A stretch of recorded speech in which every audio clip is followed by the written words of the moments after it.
কেউ তোমাদের নিয়ন্ত্রণ করছে কীভাবে বুঝবে? তোমরা যে কারুর হাতের পুতুল হয়ে আছো, কারুর হাতে নিয়ন্ত্রিত হচ্ছ রেগুলারলি, তাহলে কি কি লক্ষণ দেখে বুঝবে যে তোমরা কারুর হাতে নিয়ন্ত্রণ হচ্ছ?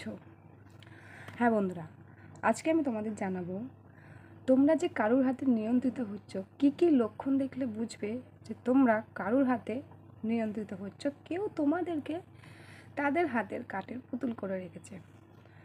1 নম্বর হচ্ছে, তোমরা তাদের কথা মতো যদি চলো তবেই তারা তোমাদেরকে পাত্তা দেয় কিংবা তোমাদের সাথে কথা বলে ও ভালো ব্যবহার করে।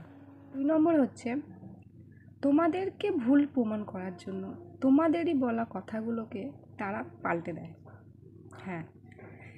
3 নম্বর হচ্ছে, তারা যাতে তোমার কথা শুনে রেগে না যায় তাই জন্য তাদের কথা অনুসারে তোমরা কাজ করো আর তাদের সাথে সহমত পোষণ করো। 4 নম্বর হচ্ছে, তোমরা কোনো জিনিস ধরো পছন্দ করলে সে পছন্দটাও কিন্তু তাদেরই পছন্দ হয়।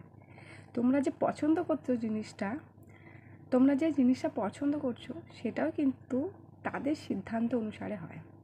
মিলিয়ে নে আমার কথাগুলো।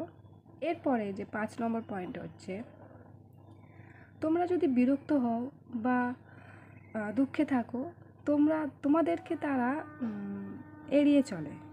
তোমাদের মনের কথা তারা জানতেও চায় না, কেন বিরক্ত হচ্ছ বা কেন মন খারাপ সেটাও জানতে চায় না। তো বন্ধুরা, আজকে আমার এই ভিডিওটা কেমন লাগলো আর তোমরা আমাকে কমেন্টে জানিও, তোমরাও কি কারুর হাতে নিয়ন্ত্রিত হচ্ছ?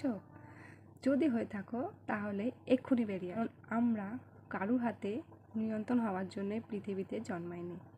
আমাদের নিজস্ব একটা গুরুত্ব আছে। তো নিজের গুরুত্বটাকে বোঝো আর তাদের হাতের কাঠের পুতুল হওয়ার আগে থেকে বেরিয়ে আসো। তো ভিডিওটা কেমন লাগলো অবশ্যই কমেন্টে জানিও। নতুন হলে সাবস্ক্রাইব করো এইরকম মোটিভেশনাল, এইরকম আরও অনেক কিছু ভিডিও পাওয়ার জন্য। আর আমার সাথে থেকো। বাই।